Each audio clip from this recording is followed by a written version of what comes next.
Welcome, everyone, to this episode of the Palmetto Guardian. Yes, we're switching it up today, and I am introing it. You know why? Because we're going to talk about me.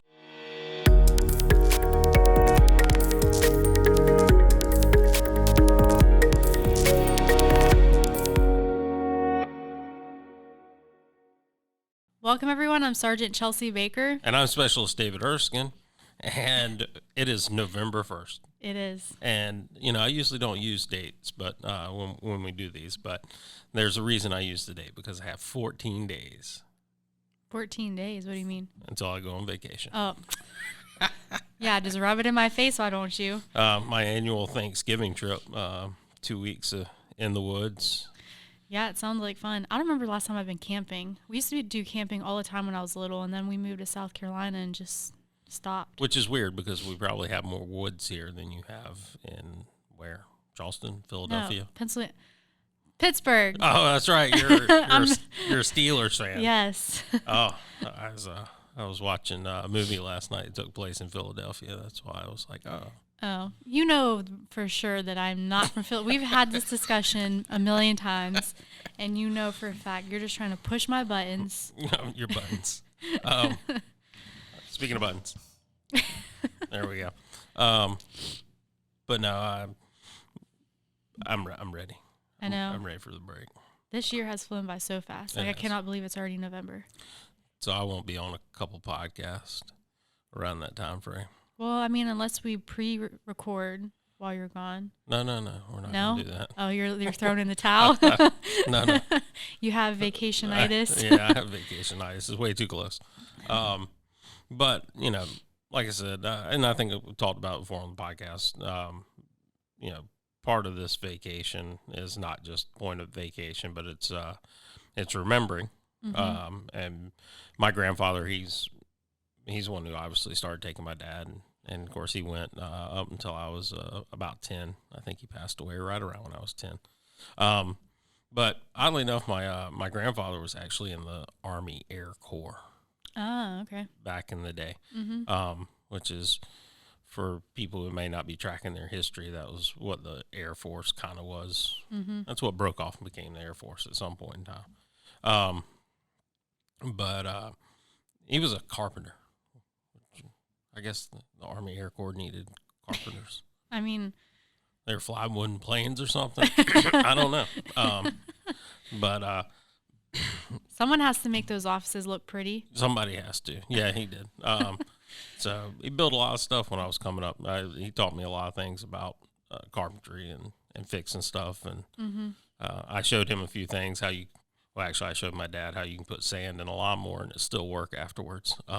Sand in a lawnmower? Why would you even test that? Well, I saw him put stuff in the gas tank, and I didn't know for sure I didn't have gas, but I knew something needed to go in the tank, so sand was the closest thing I had, so we dumped a couple handfuls of sand in the gas tank. Oh, my gosh. Did it still run?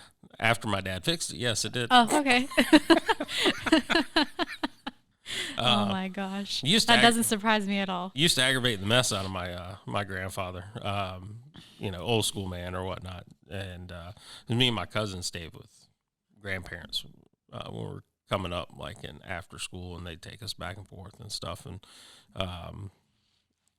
he'd take us out hunting and rabbit trapping and stuff like that. And we would break into his shop and steal all his nails because we wanted to build stuff too. And of course he'd get mad and he'd be like, I'm going in the house to get a pistol. I'm shooting you youngins. And see, you kids nowadays think you got it bad, but he was serious. Luckily my grandmother was there. It was like, you're not going to shoot the boys. And he was like, they need it, but you couldn't just ask for nails. You had to just take them. No, because he'd say no. Oh, well, why'd he say no? If you're wanting to build stuff, that's better than getting in trouble. Well, assumably what me and my cousin were building were going to get us in trouble. Oh, okay. So that's why he said no. We took a bunch of junk out of the yard and built a tree house, and we put, I don't know, we'll say 300 nails in the trees just to get it up there and secure. Listen, we didn't have the delicate intricacies of like putting things together properly, so we brute forced everything. If it moved, it got another nail, But he's like, it's going to kill the trees. And we're like, no, it's not. I've ridden by that house now, and all those trees that we nailed stuff in is now dead. So he was right. He was right. It was a little bit slower than, than we would perceived it, but obviously it does happen when you I mean, nail 30, 40 years later. Well, it didn't take quite that long, but yeah, they all died. That's funny. So what about the people that build tree houses and stuff? Like, if as long as there's stuff there, they still live, or do they eventually just die? Well, no, I mean, I think a lot of them, they don't really use. I don't think ones I've seen like on TV and stuff. I don't think they use like nails and stuff in the tree houses. They use like suspension stuff and cables and things like that. And that still doesn't affect the tree, though? I'm sure the tree grows into it at some point in time. It takes a very long time. We were just much more frontal assault style with our things. I mean, we were rambunctious youngins, BB gun wars, and we fought. Me and my cousin. Yeah, sounds like my brother. Fought all the time. Pro level fights. Yeah. Yeah, it was rough. It was hard. I know, it's crazy how, like, growing up, even for me growing up, like, today it's all technology and kids don't want to get out and play. Like, we would go out and play capture the flag, and we would build forts in the woods, and we would stay out all day hanging out with our friends, and now it's not the same. It's different. Yeah, I think that's why you're starting to hear some of those commercials and stuff now about the forest and stuff. I know. They keep, every time I leave work on the radio, they come on and they're so cheesy, but at the same time, I'm like, I mean, yeah, it makes sense. I mean, we did the same things, right? We were just much more experimental in our lifetime, our younger lifetime. But anyway, back to the main point of that was my grandfather was in, I detoured off of it a little bit, but my grandfather, like I said, was in our Army Air Corps or whatnot at one point in time in his life. And then, of course, I wound up going Air Force. My cousin, the one that I striped across his back, he was Air Force. And I think, obviously, whenever you think flying and things of that nature, you kind of default to Air Force. I mean, I don't think there's anything wrong about it. If you say flying, most people are going to think F-16s and, all that kind of stuff that the Air Force has available to them. But like we said to begin with, that was the Army Air Corps. Like, the Army had aviation assets, and we still do. Rotary wing stuff, the helicopters, which we have a huge presence. Yes, especially for the size of our state. In South Carolina. We have so many different frames, and frames for people who aren't aviation inclined. That's the terminology they use when they're talking about all the different aircrafts, the airframes that they have. But we got Chinooks, Lakotas, Blackhawks, Apache units. We got a couple of those. We got some in the Midlands area here. We got a place up in the upper state that houses all those, and our aviation community is extremely busy. Yes. It's not just drill, but I mean, they're out there for disc missions. They're out there training for all different kinds of stuff. They're not sitting out there like museum pieces. We putting some miles on these things. Of course, I know they don't put miles. Please don't. Aviation people are going to put miles, hours. Got it. I know. But that was just the expression at the time. But I've been all over the place with a lot of our aviation folks. Yeah. It's cool to get to fly with them, especially on the guard side, because I feel like active duty, you might have a little bit more leadway with getting to experience flying on one of those aircrafts or frames. But my first experience was I was still an MP, and we were going to, I think, Greenville to work with the local law enforcement there to practice riot control, and they flew us up in the Chinooks. They took half of us in the Chinooks up there. Everybody else rode a bus, and then on the way back, they flip-flopped the groups. So that was pretty cool. That was the first time I think I've ever been on a helicopter. And then ever since then, now that I'm public affairs, I mean, I've had a lot more opportunities. So, but it's still fun. Like, if anybody gets the opportunity, don't pass it up, because it's a great experience. Yeah. Oh, yeah. A lot of fun. And like I said, those guys, they stay busy. I mean, multiple deployments, multiple DISCA stateside missions. They're constantly training. They're constantly in support. Other units are calling us, hey, can we borrow your assets? These things don't sit around and collect dust. No, not at all. With that being said, we actually have somebody from the aviation community that's coming in to speak with us today. From the recruiting standpoint, yeah? Is that correct? Yep. Yeah, recruiting standpoint. So they're going to tell you, if you've ever thought about flying, maybe you're already in, you want to fly, maybe you're not in, you want to fly, maybe you're in a different branch, unit, whatever, you want to fly. Should have information about how you can do that and be part of the really outstanding aviation community that we have here in the state of South Carolina. So today we have Mr. Brian Cox, the South Carolina National Guard aviation recruiter. So thank you for coming in today, sir. Yeah, happy to be here. So could you explain, I had no idea that we had an actual aviation recruiter. Could you explain exactly what that entails? Yeah, it's a new thing that we started about a year ago. Everyone knows that like the Army's hurting for pilots, right? And then, so what we wanted to do was get our brand out there because South Carolina has a huge aviation footprint. We have 2 flight facilities in Columbia and in Greenville. We have all the major airframes. So we have like Apaches and UH-60s, Chinooks, Lakotas, C-26s. We have it. And a lot of places don't even know that we have those assets. And not only that, we've got so many talented people in the state that could be pilots. So we wanted to get someone that could help them get there, to help get our brand out there and let them know, hey, South Carolina's doing aviation and we're doing it better than everybody else. And so, well, at least in my opinion, we are. Right. Right. No, it's fine. No, state pride is okay. Yeah, right. So, I've done it more than a couple times. Really, in 2015, when we were saving people from rooftops, it was like aviation was everywhere, and we started blowing up. And so we just wanted to make sure that those people interested in serving their state, especially through aviation, had that conduit to get there. And so I'm that guy, and I'm excited about it. Who wouldn't be excited about, I don't know, fulfilling people's dreams to fly, So it's not a bad job. Yeah. So what exactly is the process to become a pilot? Do you have to be prior service? Can you just come right into the Guard and be put into a pilot position, or how does that work? All right. So the reason why they got a W3 subject matter expert doing it is that it can get a little gray along the way. And so I will interact with, probably 3 different types of people trying to become a pilot. And first off is a soldier that's already in the National Guard, an enlisted soldier or an officer for that matter, that wants to be a pilot. And so the first thing they would do is call me. They would just call me up and they would do what we call an initial interview. And essentially I would just talk to you and make sure that you're actually qualified. Things like your vision. A lot of people think, man, I wear glasses, I can't fly. Well, that's not true. If I would ask you what's the standards for the aviation vision, you'd be like, I don't know. I don't know. It's 2050. And so we would talk about that. I'd say, hey, the vision's 2050. Have you ever had LASIK? And they'll be like, I don't know. So that's the kind of conversations we'll have. We'll have that initial interview, and I'll let them know, hey, if your vision's not worse than 2050, you can be a pilot. If it is worse, go get surgery, and 90 days later we'll talk, because we're really open to that kind of stuff now. We've moved ahead. We'll talk about other things like your physical fitness. So let's say that you're not a PT stud, not a big deal. We're looking for pilots here, not marathon runners.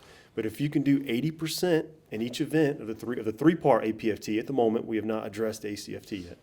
But if you can do 80% in each event, let's do it. And if not, then let's talk about how we can get you there. There are things you can be doing as you train. So don't self-eliminate ever. And so we'll just talk about those apprehensions you might have, the commitments to it.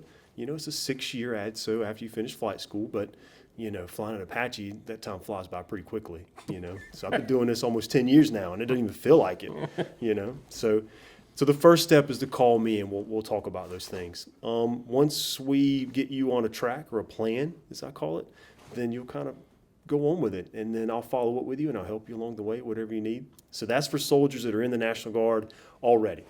Another type person I'll run into is someone off the street. And so regulation dictates a high school to flight school program. And South Carolina does have one of those. We're one of the few states that offer the high school to flight school program. And for that one, what we'll do is we will assess you to see if you can be what we would predict a successful aviator. We'll get you a flight physical. We'll do the testing. We'll also interview you with the brigade commander or senior aviators and get you that letter of acceptance. And then we'll also put you in front of the Federal Recognition Board to see if they think you'd be a good officer. And at that point, you will know as a civilian, hey, I have done all the things that I can do, or at least I've tried and reached out there so that to ensure that you can be successful. And then we'll get you sent off to BCT. And then after that, you go to walk school. After that, it's on you. Don't get hurt. So high school to flight school program, we'll talk. We'll get you on a path for that too. And then the last type of person I interact with is an active duty soldier that's already flying. And so if I have an active duty pilot who's looking to transition to stabilize his family in South Carolina, come down and take advantage of the mountains or the beach, or looking for one of those great jobs with the businesses we have here, or even try to pursue their degree in some fashion for them or their family. We'll talk about how we can help them transition and do that. And I work closely in the inter-service recruiting to make that happen. So I'm a conduit to all the great aviation assets that we have here. And it all starts with a phone call. That's all it takes. Just call me up and we'll get you there. Now, do you want to take the opportunity to throw out your phone number? I do. I didn't know when it was going to be time. No, go ahead. I mean, you brought it up. So, while we're on the topipic, go ahead and throw it out, and we'll go back to it at the end of the show if we need to. But. So I can be reached at 803-239-7919. That's 803-239-7919. Call me anytime. They got a cell phone they gave me that's attached to me all the time, and I'll answer it or reach back out to you. Text messages are great. So anybody. You can also find us on the recruiting website. If you send a request for information out there, it'll get sent to me, and I can be reached that way as well. But phone call is the best. Now, you mentioned kind of BCT and stuff, and then walk school and everything from that point. But a lot of times when people are looking at, especially current soldiers or even ones that are coming in, they look a lot of, well, how long is my training? Where's my training going to be? So how does that break down for aviation? Okay. Because there's different paths, I'll really just kind of focus on someone who's already in the National Guard that's looking to be an aviator. And anyone who's not, doesn't fit into that, just know that yours will be very similar to that. Because let's take, for example, walk school. It's 5 weeks at Fort Rucker. Okay, 5 weeks at Fort Rucker if you report there for that training.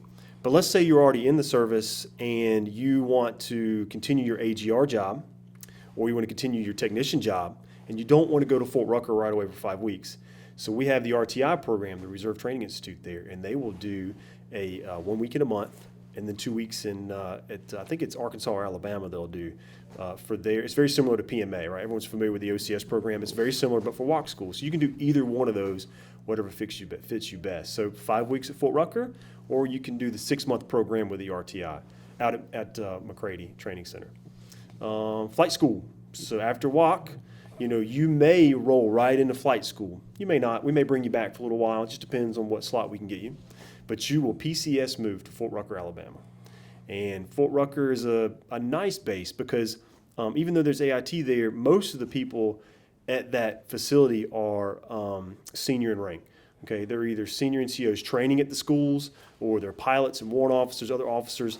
Not knocking on any other bases, but you won't run into a whole lot of lower ranking shenanigans that you have to deal with, like, stand to and all that kind of craziness. So I know stand to's like a in the field thing, isn't it? Yeah, so like more so. You know what I'm saying? Right. So, but Fort Rucker's more of a professional environment, if you will. Yeah. And so you'll PCS move down there. You'll be there for 1.5 to 2 years doing flight training, and you get to do all the wonderful opportunities like Dunker. You guys ever heard of Dunker? I've heard, but don't know. So Dunker is one of those things. I'm going to call it a confidence builder. Okay. So all right. Yeah, confidence builder. So it's an overwater training environment, and then you're going to go get in a helicopter cockpit, and you're going to be put underwater to see if you can escape. Maybe you'll be blindfolded, maybe not. I don't know. So, water skills are something that you might want to practice if you're going to Fort Rucker. But we have a high success rate, and that training evolves going along. When I went, we were blindfolded, upside down, no shoes, of course, and then we would have to escape from the belt buckles and things like that in the cockpit. Nowadays, I don't know that it's as intense. I think maybe from what I'm hearing is it is a cockpit type simulator, but not a real cockpit, and that there may not be blindfolded submersion. So who knows? But as of right now, I think it's a little bit easier. Definite confidence booster. Definite confidence booster. See, sure. You had me on this thing until you mentioned the water stuff. Underwater escape. So if it's in a pool, maybe I'd be fine. It is in a pool. Okay, all right. Well, I can still do it. Yeah, I'm not a big fan of open water oceans. Last time I checked, I'm way down on the food chain. Once I hit water, absolutely. I got a decent fighting chance on land. I was doing fine until I watched the movie. right? Right, that's right. Now I'm done. No. Yeah. Yeah, the Meg didn't do me any good either. Oh no, definitely not. Jaws scarred me at a young age, and so There's Anyway, so Fort Rucker, year and a half, 2 years, and that does that vary based on the airframe that you're training to fly on, or It will. It will. So the AH-64 takes the longest. I don't want to put a date on that because I can't. But let's just say the AH-64 takes the longest. The U-860 and CH-47, those training classes take about the same amount of time. So if you're an Apache, if you're assigned or if you have the opportunity to fly the Apache, you'll be there the longest. Because you have to do some additional weapons training that you need to do and some additional night training that you'll need to do. So it does take the longest. We cannot predict when you will be going through each phase of the training. And so I had a young recruit recently ask me kind of like, hey, what am I looking at? And I was like, you're going to live in what's called the bubble.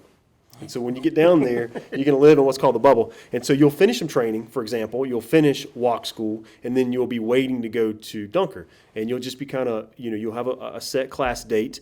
And as it gets closer, someone might say, oh, we got an open slot, you're going to go a little sooner. So, okay, great. And then you'll go a little sooner.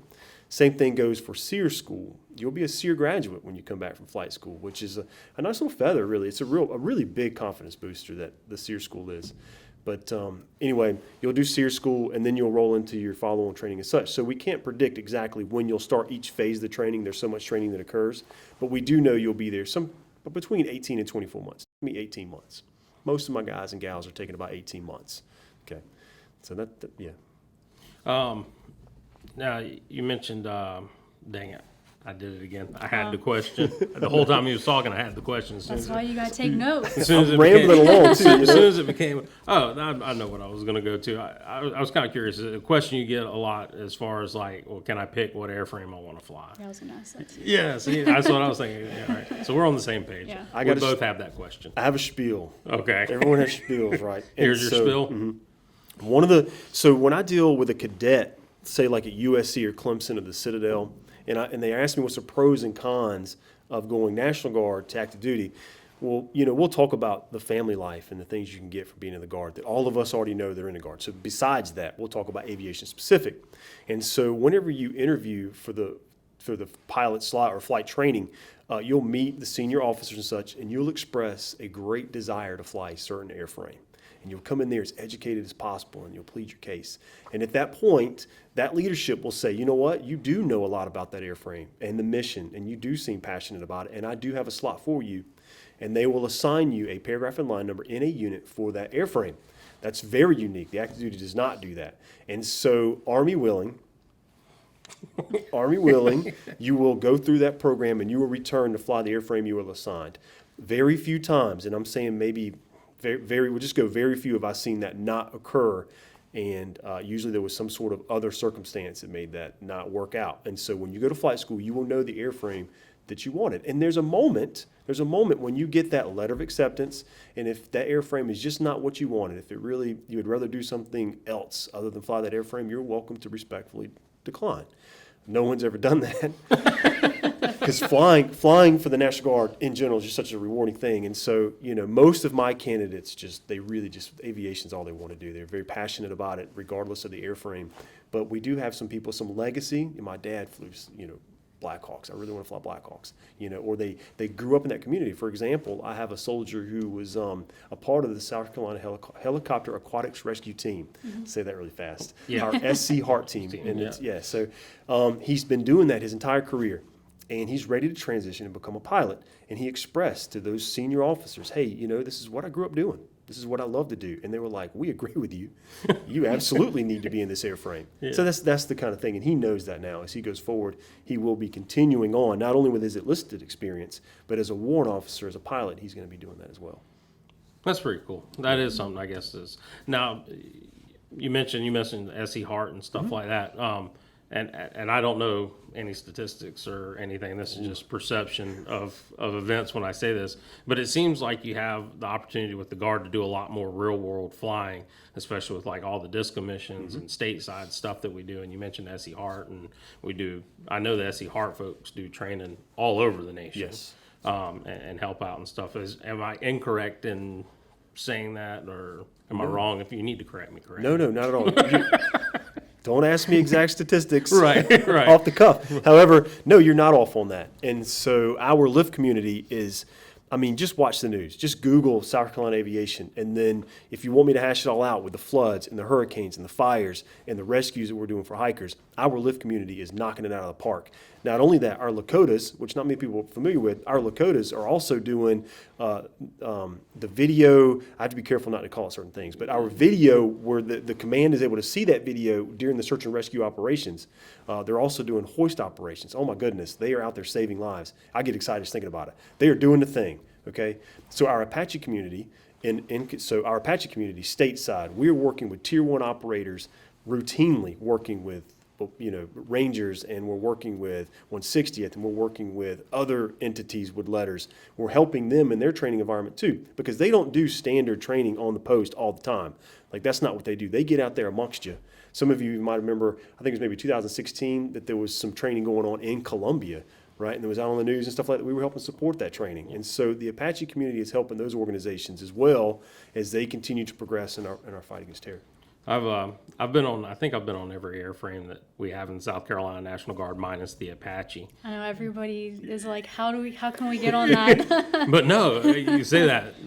I'd take the Lakota over everything, man. That thing Really? rides like a Cadillac. It does. I mean, it's just, I went from a trip from here up to Bragg on one, and it was like flying like commercial airliners. Just like, this thing is so smooth. So now I'm gonna fly on one. I've been on everything but a It's got Lakota. the clamshell back on it. It's a pretty interesting little, I enjoyed the flight. So all of our, I call them the new guys and new gals. So all of our new folk that are going to flight school now will be rated on Lakota. They all get to fly it.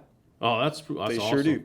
And during some of our mountain training, so I did hats, and I did hats in Colorado. It's mountain training that you do there, and I got to fly Lakota doing that as well. And so beautiful countryside up there, and that is an awesome airframe. We have those in Greenville. That's where they're stationed. Yeah. Man, it is a good airframe for sure. It's a good one. Not like the Apache.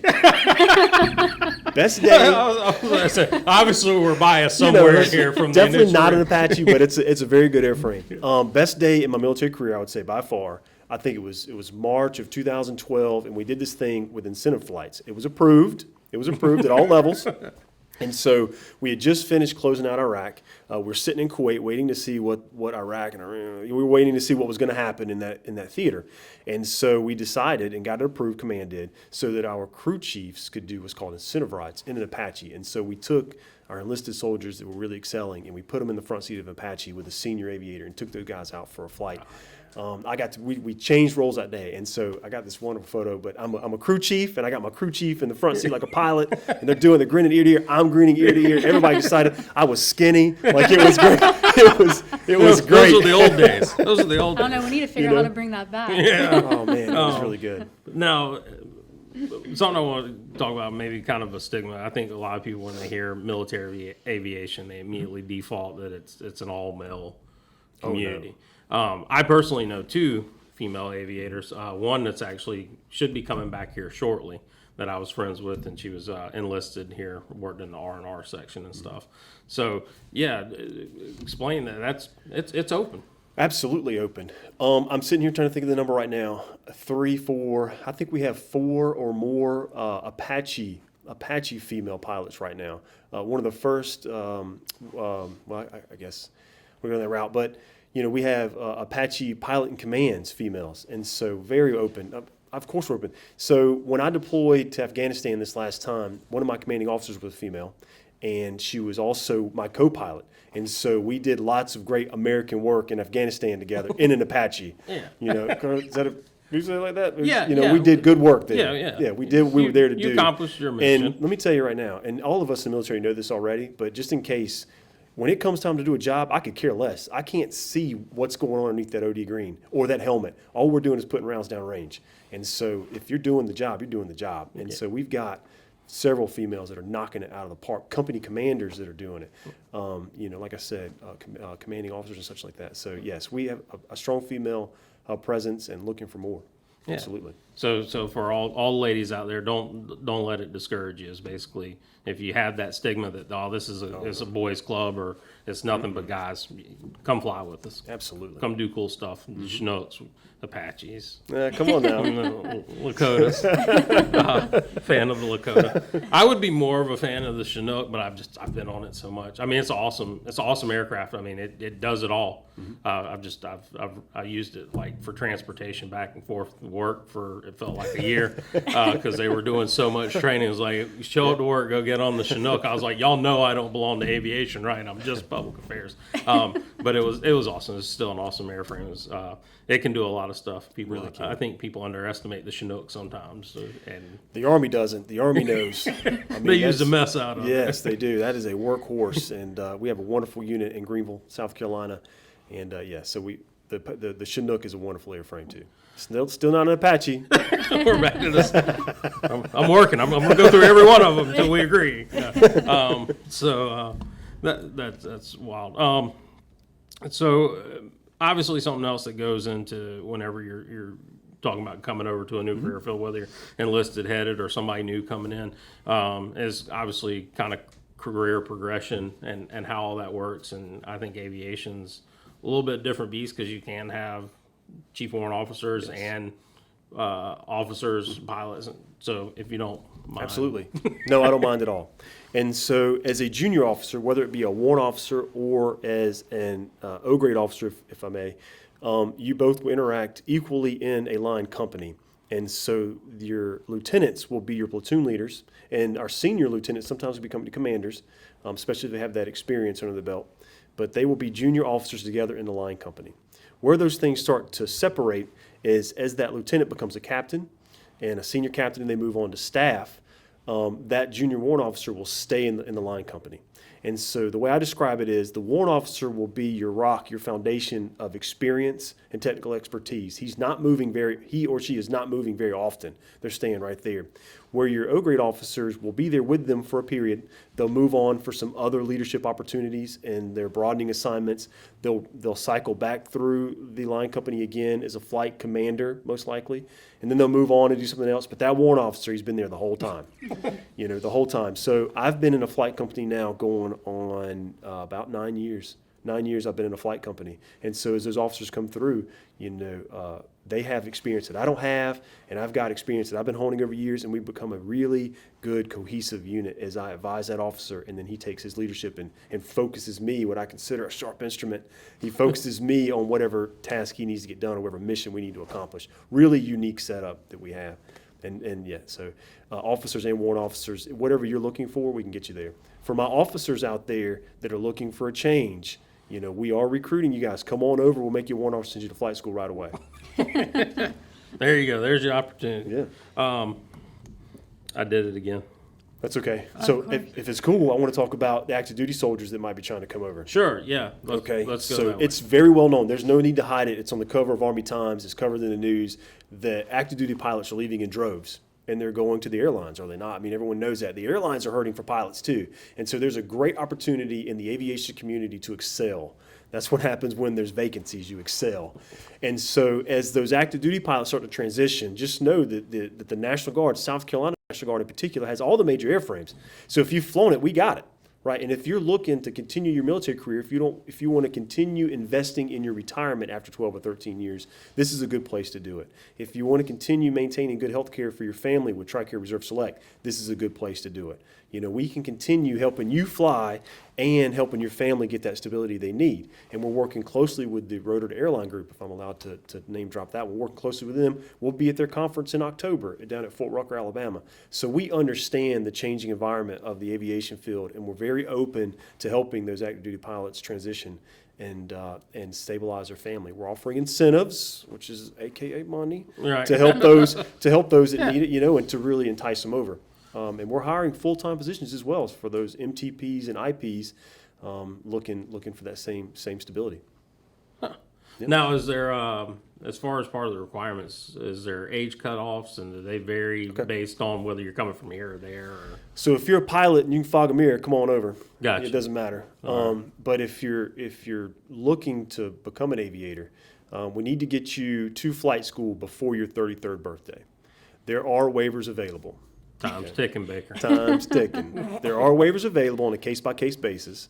But we need to get you to flight school before your 33rd birthday. Do not self-eliminate. Everybody self-eliminates. Don't do that. Just call me, talk to me, and we'll see what we can do for you. Gotcha. Yep. I'm going to self-eliminate. My clock ran out. Yeah, I got another clock and use it again. I talk to a lot of young soldiers. They're like, oh, but I don't have the GT score that I need. Then go retake it. I didn't have the GT score either. When I started, I wanted to get out of class in high school. I went to the cafeteria. I took the ASVAB. I think my GT score was a 98. Okay, that's not good enough.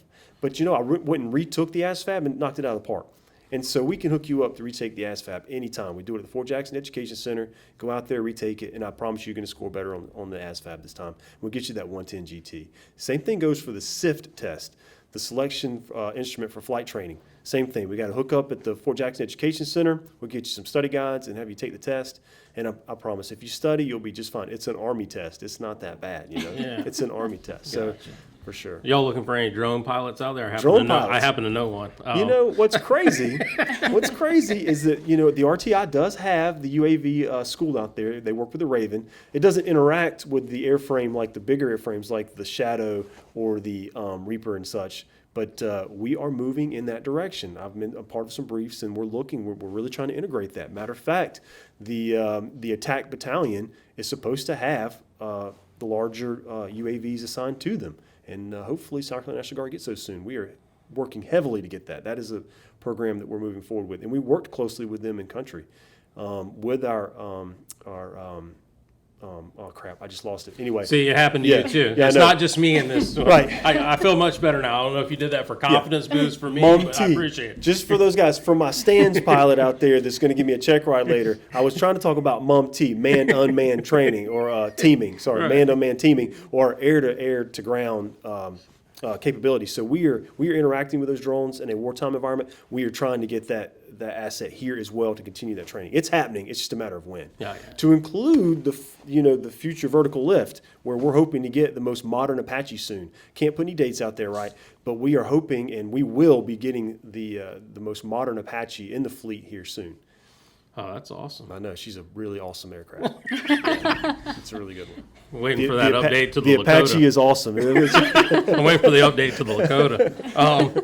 So obviously, this is a house divided in here. This is worse than a USC Clemson football game. Oh, no, let's not go down that route. So, but yeah, so obviously, y'all are a super close-knit community, and y'all obviously work together hard, play together hard, get stuff done.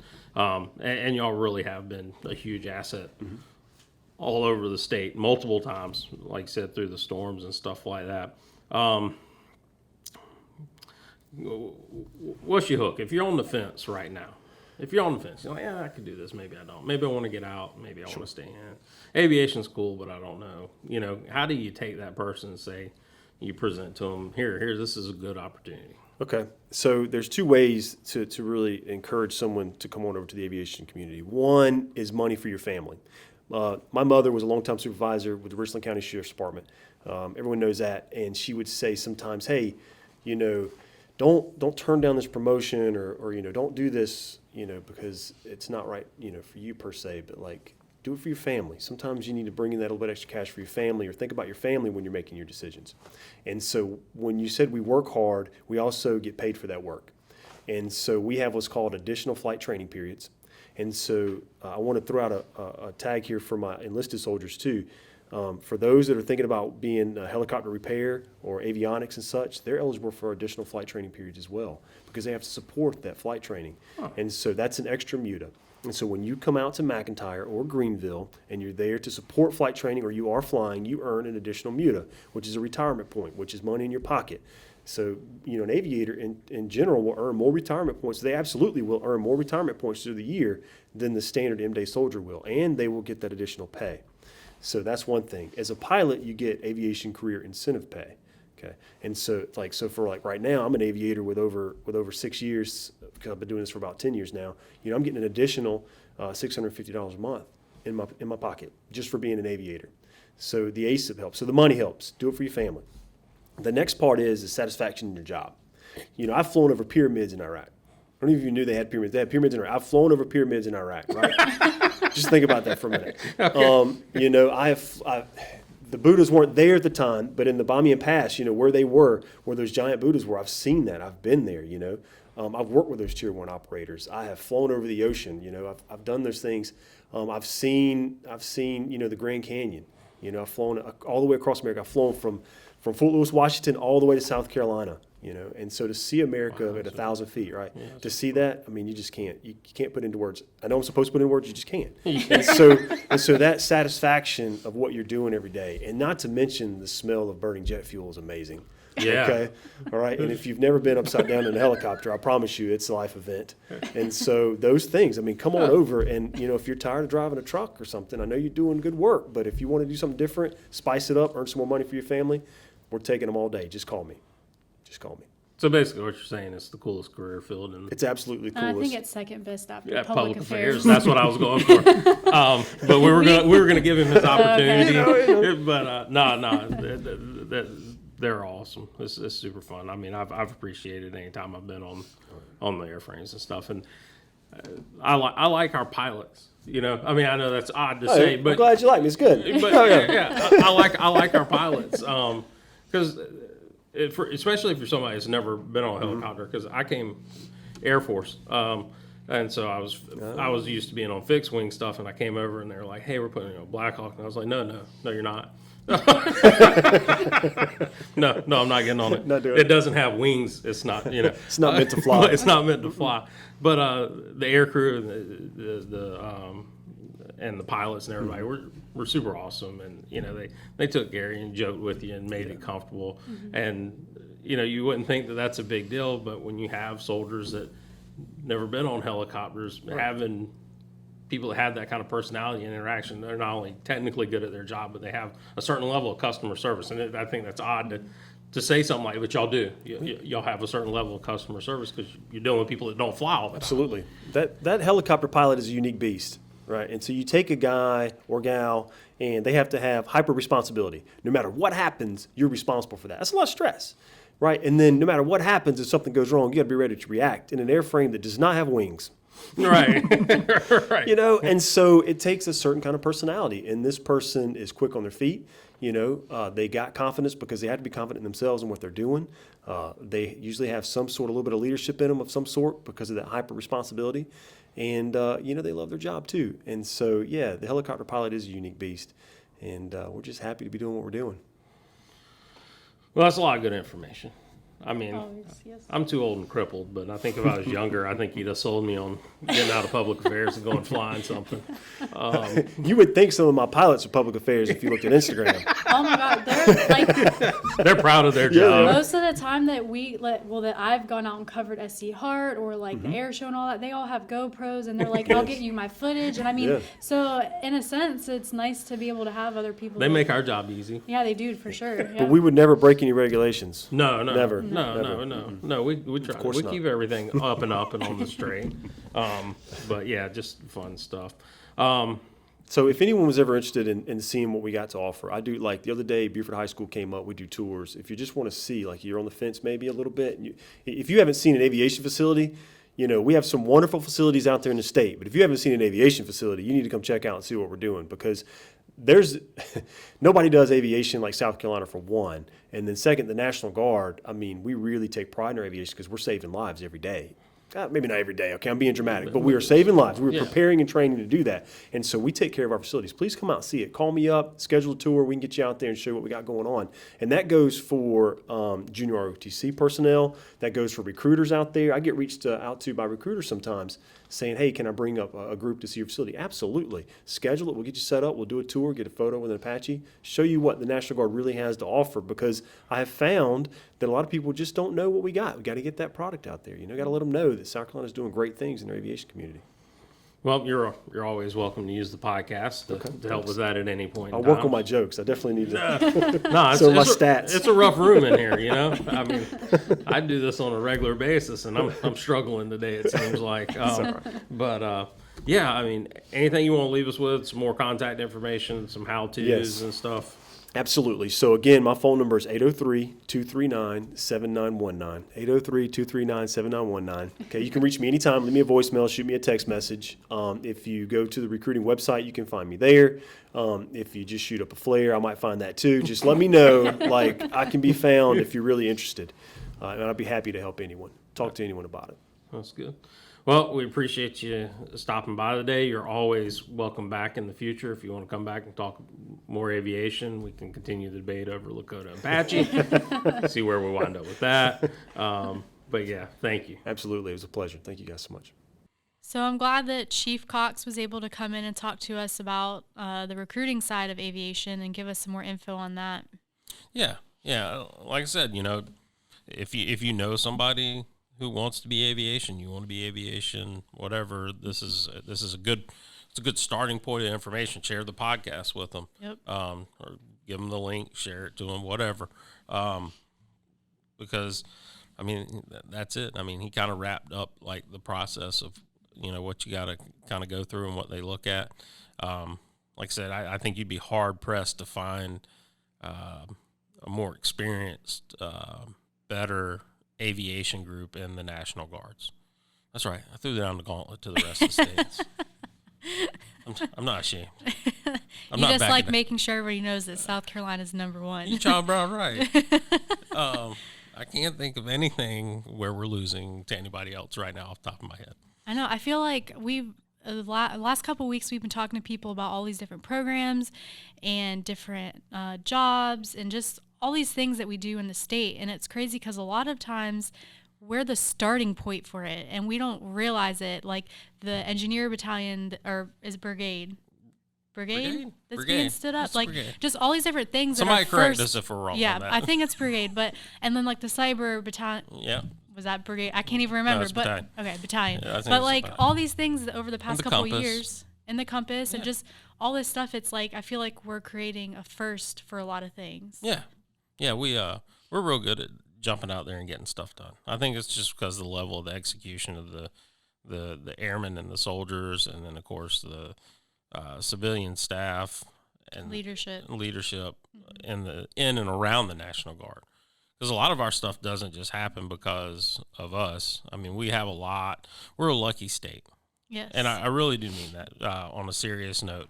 For folks who may have never lived in a different state or been in the military in a different state, South Carolina has just an amazing amount of military support from the citizens, and kind of all the way through, even our legislative branches and stuff like that, and community partners, our companies that we have that are here. That's not always been my experience outside of South Carolina and other cities and things like that. So, I mean, our success as a National Guard is definitely the soldiers and airmen, but it's not just all of us. It really is a kind of a team fight, a team win around here. Our citizens make it easy for us to do our job. The employers are usually more than helpful with us also doing our job and accomplishing our mission. And then, it sounds hokey, but having a state that has pride in their military or anything that people have pride in makes the job easier. It does. It makes it easier. And like I said, we're super fortunate in that area. And it's probably one of the reasons that's helped our aviation community succeed at the level that it has. I mean, there hasn't been a major DISCA event where, of course, I know we're talking Chinooks, versus, versus other airframes at that point in time, since we had that discussion. I was going to say, we don't want to bring that up again. We'll continue that discussion later, what the better airframe is. I mean, they're involved. The Apaches have been deployed multiple times, Blackhawks with the SC Hart teams, all over the nation trained. I mean, you can go down, just run a list. I mean, if you really, they're elite. I mean, they're elite. Not to say that aviation is elite compared to Cooks. Our aviation is just elite. They're good. They're good at their job. They've continually to prove that time and time again. And so, Yeah, I'm going back to my statement before. I don't think another state can touch us. There's Other nothing wrong states with are that. watching this podcast. Like, oh, that's it. We're starting our own podcast just so we can say the same thing. But no, I do have a lot of pride in our units and our soldiers and airmen in the Guard, because they just continually step up every chance, opportunity, anything that gets in their way, they adapt and overcome. So, I thank you, a welcome, congratulations, all the accolades that y'all deserve for the work that y'all do all the time. Yeah, definitely. Everybody, I think, as a whole, just needs to be recognized, because I think that 9 times out of 10, you're doing all this hard work and you're not really getting the recognition for it. And some people don't really care about that, but others, it helps them. It lets them know that they're doing the right thing and that they're doing their job and they're going above and beyond, and they like to be recognized for it, even if it's just a pat on the back and saying, hey, I see what you're doing a great job. That's it. So keep in mind, we're still hunting 500 subscribers. I saw that we got a few more the other day. Yeah, I think we're sitting at 350. So 350, folks, 150 away. You know some friends. You know people somewhere. Send them the link. Yes. But on YouTube, make sure you're liking, subscribing, hit the notification button if you want to know. We're putting out, usually 2 of these a week right now, plus other content and stuff. If you're on iTunes, definitely hit the subscribe button. Don't know when, but we think we have a way to potentially get to Spotify and things like that. So we're working on that. So we'll have more platforms. If you don't have an iPhone or do iTunes, you don't really watch YouTube. Hopefully you can find out about it and catch us on one of the other platforms here before too much longer. Yep. Well, I'm Sergeant Chelsea Baker. And I'm Specialist David Erskine. And we'll catch you in the next episode.